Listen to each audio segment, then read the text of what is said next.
un trésor, on espère bien qu'il y a un record au pied de cet arc-en-ciel.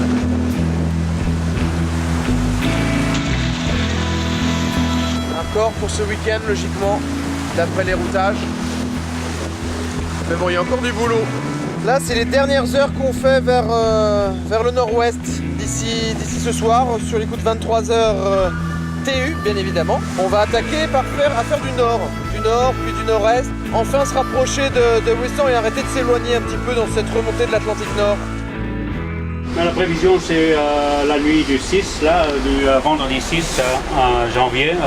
C'est la prévision d'arrivée qu'on a maintenant.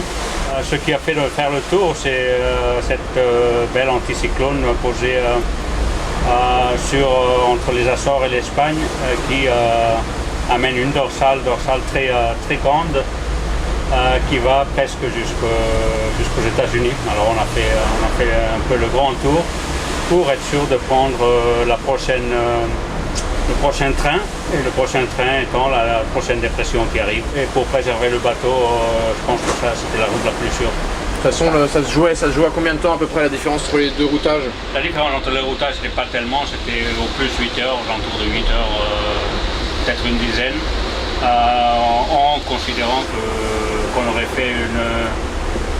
aurait navigué à nos polaires dans le reaching avec les vagues qui étaient beaucoup à considérer.